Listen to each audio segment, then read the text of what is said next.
Hey guys, welcome to week 3 of our Real Home series. We're going to follow Nehemiah. We're going to pick up his story in chapter 2, verses 10 through 20, and kind of learn from him on how we can better understand how to build our real home as we follow him as he builds his real home.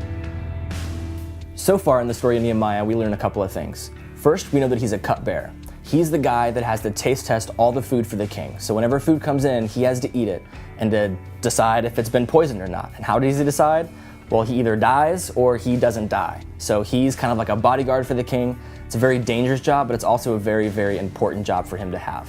So later on in chapter 1, we learn that he hears some news. And this news isn't good because he finds out that Jerusalem has been destroyed, the walls have been destroyed, and his people have been attacked. And this is where he's from. These are his people. And so he's very sad, and he fasts, and he weeps, and he cries, and he prays for days. And we read his prayer in chapter 1.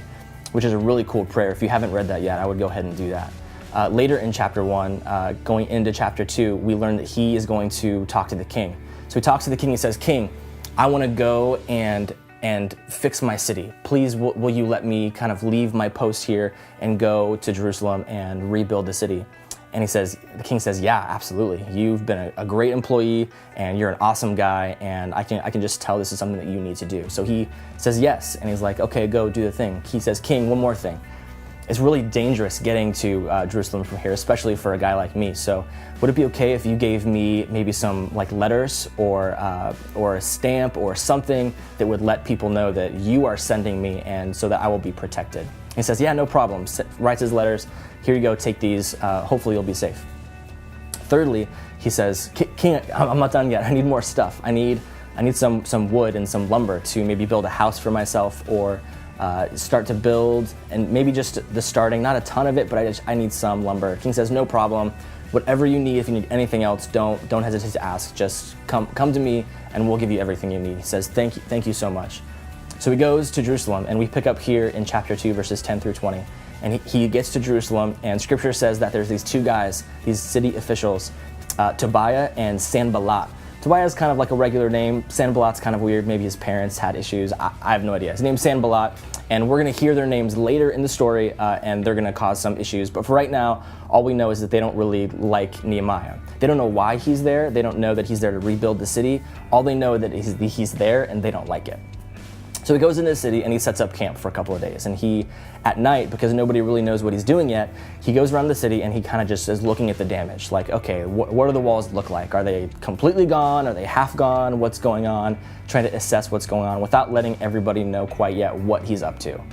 Now, after he's done doing that, he goes and finds the Jewish religious officials and leaders, and he finds the political leaders and anybody who's in charge of anything.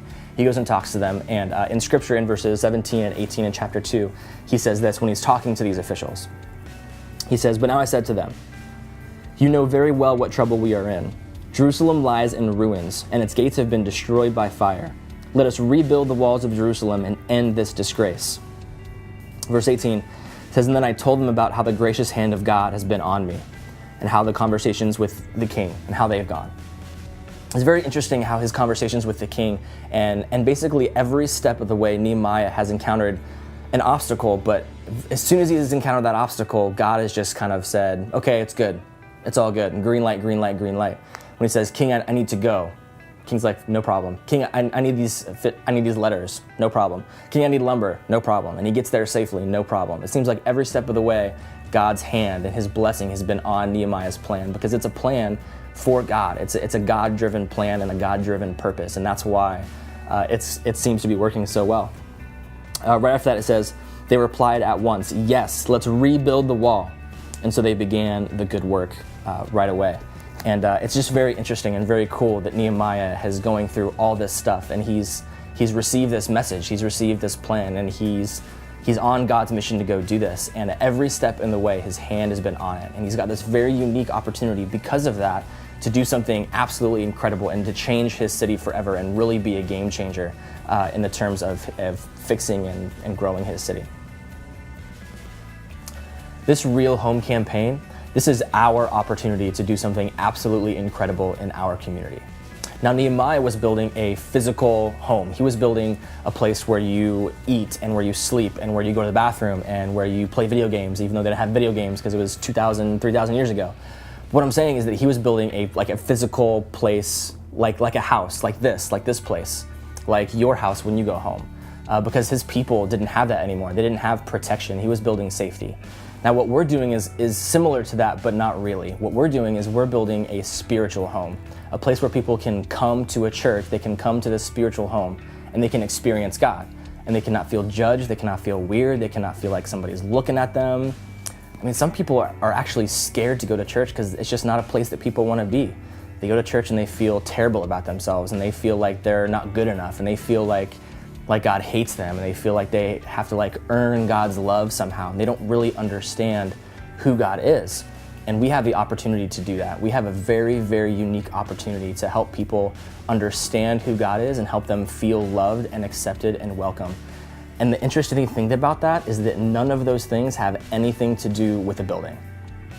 Absolutely nothing. The building is going to be cool, it's going to be creative, it's going to be modern, it's going to be fun, it's going to look like a community center kind of, which is going to be really cool. But that building needs to be full of people that make it a home, because the building is going to be just that. It's going to be a building, and it's our responsibility to make that a home. So when people walk in for the first time, they feel loved and they feel encouraged, and they don't feel scared. They don't feel like they're being judged, but they feel like they can experience and have a relationship with God and have a relationship with other people at church. It's our responsibility to make our home a home. Here's the takeaway, and there's only one today, is that our opportunity to do something incredible in our community is not a building. It's us.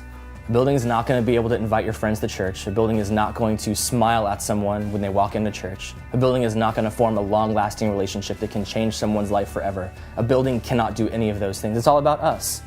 And so my question to you today is what are you going to do to take advantage of our opportunity? We have a very unique opportunity. Are you going to take advantage of that? Are you going to be nice to someone? Are you going to be inclusive with your friends? Here's what I mean by inclusive. I mean that this place is not just for you.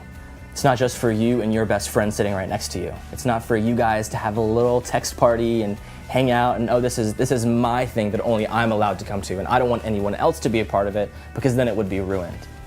That attitude is not going to work.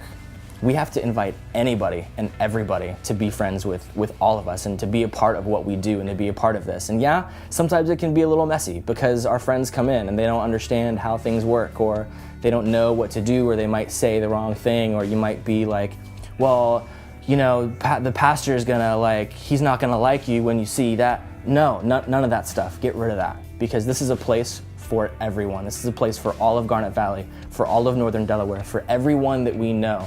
This is an inclusive place for anybody to be a part of it. And so I just encourage you is to do something significant with someone else and find a way to be the church and not focus on the church building, the structure itself, but focus more on being the church and helping people feel loved and included and cared for and not judged, because that is what our Real Home campaign is about. So enjoy your time in Life Group, and hopefully you guys have a great night.